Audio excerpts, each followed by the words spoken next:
Hello and welcome back to Ride Rescue. In this episode of the Camaro rebuild, I'm going to start putting the top on.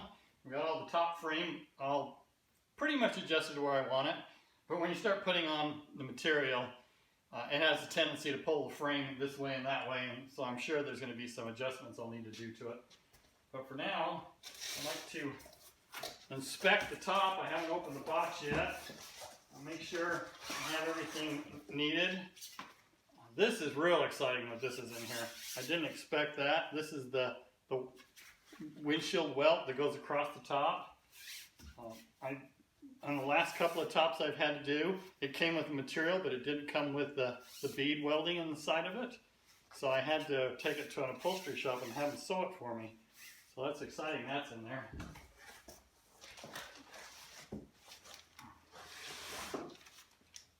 Now, according to the label on this box, I have both a top and a back window. Window looks good. I'm surprised it doesn't have any pre-marked holes. They typically will have little punches or little X's for guide holes. A lot of the kits I've put in do. This one doesn't. A lot of the kits will also have a rain gutter, a plastic piece along here so that the water doesn't get along the side.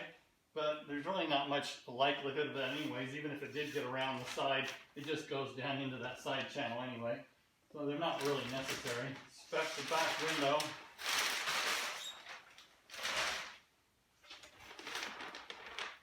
It's got good thermostatically heat welded seams, so that's nice.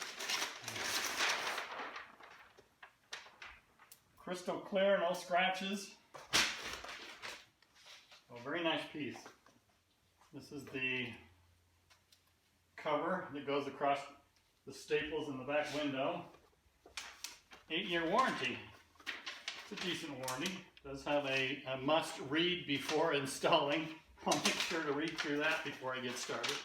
The spring cable straps that go down along the edges, they put a string through the hole for you so you can tie that onto that cable and pull it through. That's a real nice plus. The center bow sleeve on this particular top is a really nice piece, and it is heat welded to the top, so that's nice. A lot of them I've had are just glued on, and with the heat and the sun on a really hot day with the top up, that adhesive relaxes and they just fall off. One of the things I like to look at is the top of the back window. There's always a little pucker, and that pucker is where you staple along that back bow, and this inner piece is a reinforcement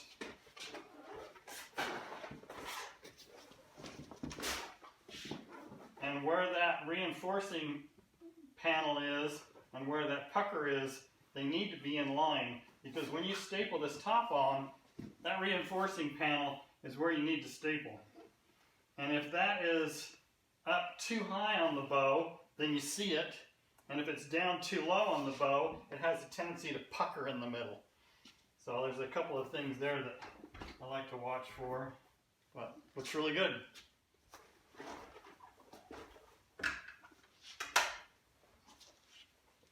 So before I get started on putting anything on, I want to cover up the paint. I'm going to mask off the trim and cover up any painted surfaces. And I have some sheets of paper that's some real heavy cardstock that I will tape around the stainless steel trim, and that'll protect everything as I'm working on it.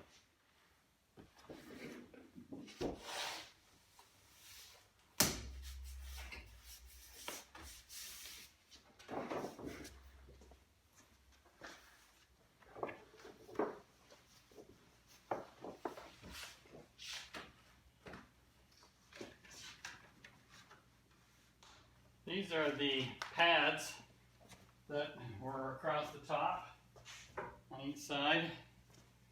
I want to compare to the new ones. You can see how worn these are from opening and closing them. It wears that down that pad. You can also see on this side where it was exposed to the sun. It's got a big bleached out area. Wow. These are some of the nicest pads I have ever seen. These are made out of this same material as the convertible top. The heavy vinyl coating, really nice. They will really last way beyond what these did. This was just really lightweight fabric. And I mean, it held up, but it was lightweight foam. That foam broke down. Garbage. I'm surprised it held up as well as it did. These are really nice. And another thing that I'm noticing too that I haven't seen before is this is tapered. It's wider, considerably wider on one end than the other. That's new. So in order to put the foam in, just open it up and insert the foam. It looks like this foam's a little bit wide, so it'll need to be trimmed, and the width too. And then you fasten it through the foam side on some areas, and then you fold it over and fasten it again from the fabric side. So these are very nice pads. So one of the things they recommend you do before you really get started on the project is to make sure you have the right top. Typically you would lay this new top on top of the original top that's still there. In this case, I knew I was going to replace it. I didn't want to wait for the top to come in. So I took the chance that everything is going to be fine. So I will go ahead and light this on top of the top now on the frame rack and make sure it is the correct top, that everything lines up, the widths are correct, front to back is correct.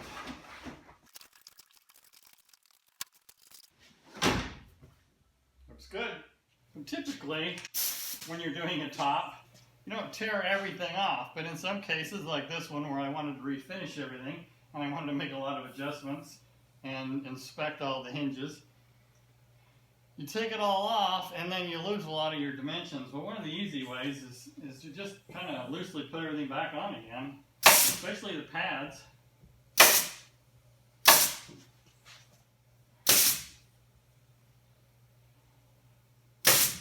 Now I can set the back bow where it was.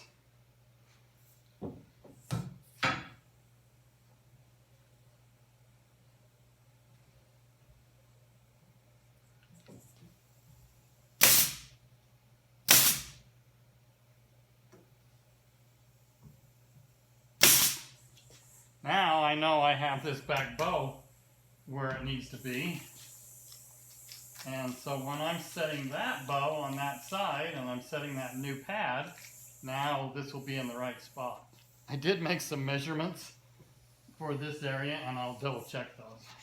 So now I can go back to my dimension, and I had from the front to the front at 22 3/4. And I am right there. So that pad is right where it needs to be. So now I can set this one to that pad, and this bow is right where it needs to be.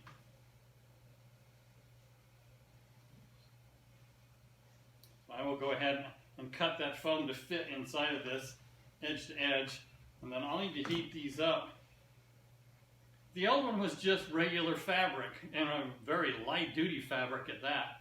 So I didn't have to worry about heating those.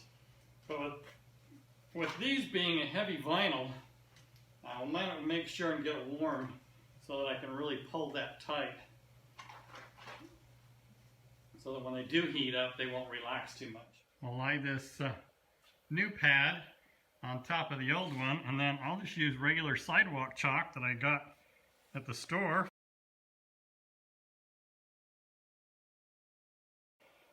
Works great for marking the fabric.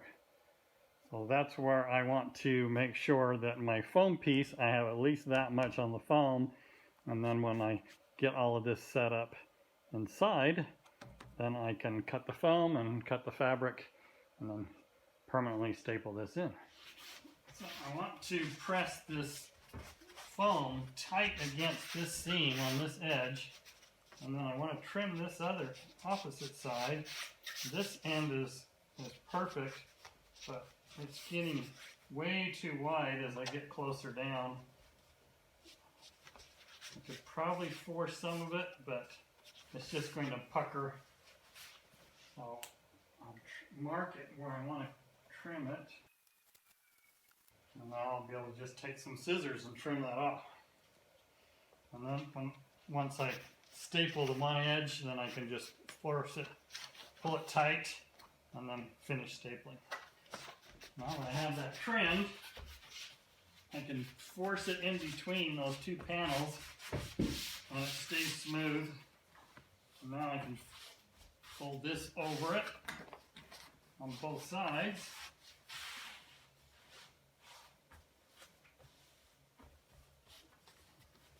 And now I have a really nice, smooth rolled edge on both sides. It's not puckering, it's not lumpy or wrinkled. Perfect. Now I'll just do the other side, and I'll start stapling it in the car.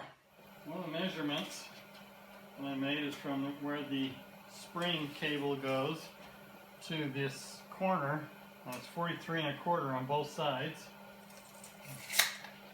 And now I just need to line this up with this edge as close as I can, give me enough material to trim off to follow the shape of the bow.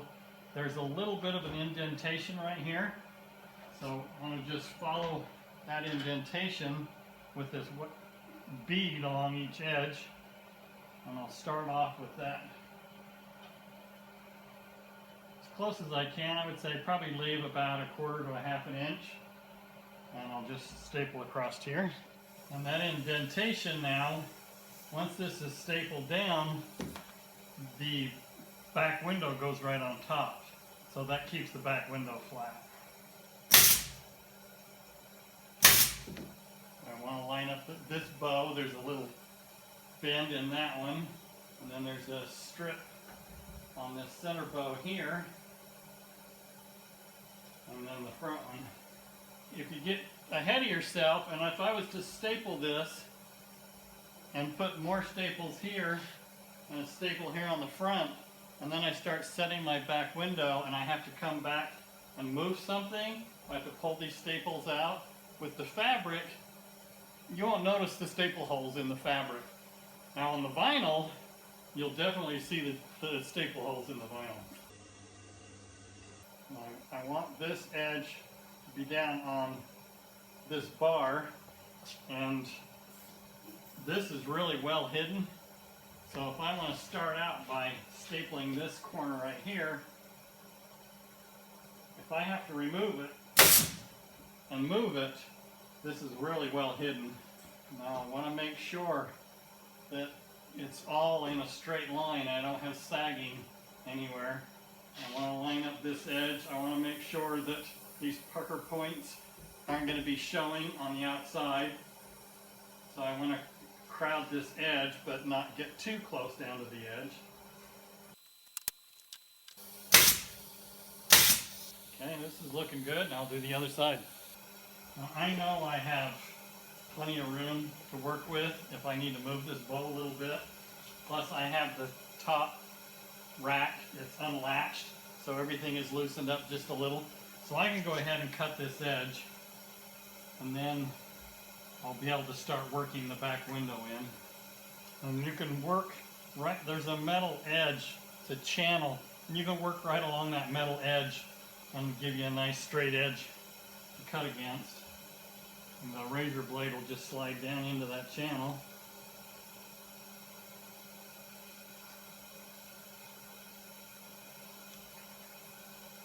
And give you a nice clean edge, and then when I come back and do the window will finish tacking this down. So I don't need to put a lot of tacks in the pad right now. And now we got a nice clean cut edge. Do the same thing to the other side, and then I'll start working on the back window. Before I remove this rear well liner, I want to check the new one and make sure everything lines up, that I have the right part. It would be devastating at this point if I do have the wrong one. It's going to take a week or more to get it in. Wow, I am very impressed. I did not expect this. This well liner has good fabric on the side that you would see from the back window, as well as this nice vinyl strip. This would go up over that ridge for the back seat.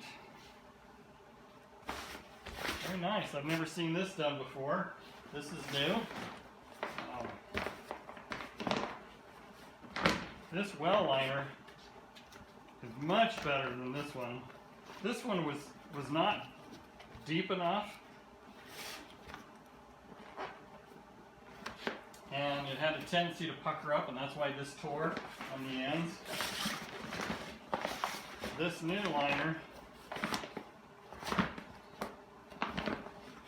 you can see it's much, much deeper. I'll line these up. That is a huge difference. So now I can fold this over and staple it, and there's going to be a lot more room down in this wheel well, or the trunk well, for this all to fold down into, and not split this like this was. I'm very impressed. It's a nice piece. And it's got the guide holes in it, so that's going to make it a lot easier to put on. So this will be real quick to fold over and staple into place. It has a center mark for getting it on into the center of the car, but it does have the center hole too. So. Very nice.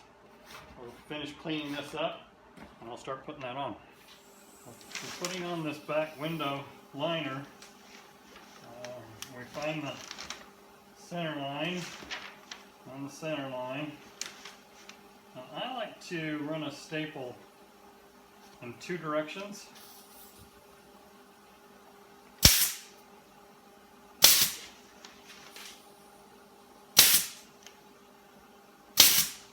One of the things I found is if I only put the staples in one direction, as I'm pulling it tight, they have a tendency to slip off over the head of the staple. So if I put two of them next to that hole, then I'll be able to pull and stretch, and they won't slip on me.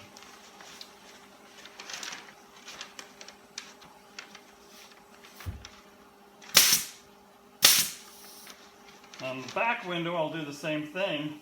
I'll go both directions so that I can pull in both directions. It's not really that critical on this piece because we're not looking for a whole lot of tension on it. We just need to stretch it enough that we can get it to the point where all of these holes line up.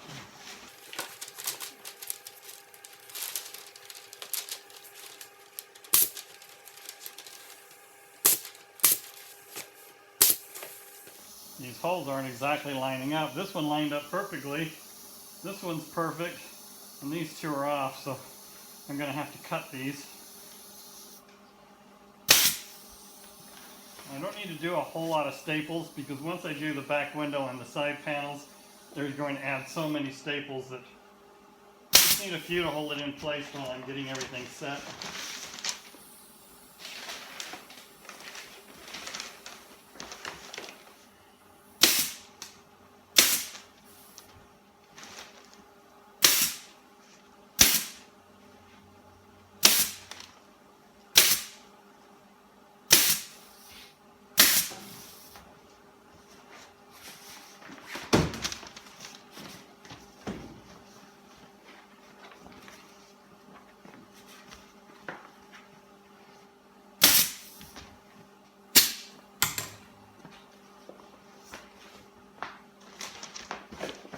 Really all it takes for that back well. I still have the two little end pieces to put on each side. Those will be really easy to line up. I marked it right front So I make sure didn't get it on backwards. I don't think it really matters, but just in case.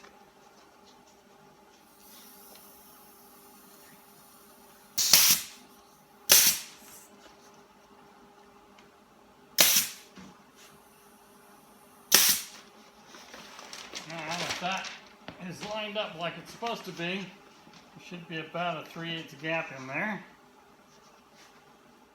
Well, it looks like this will be a good place to stop.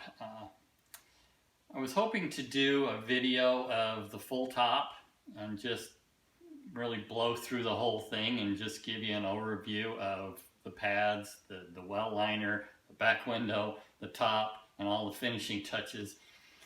But I got thinking, you know, if somebody is wanting to do this project and they really want a tutorial, I want to show as much as possible. So as a viewer, if you're just interested and you want to skip through it, that's great. But if you really want to do this project, I want to try to show as much detail as possible.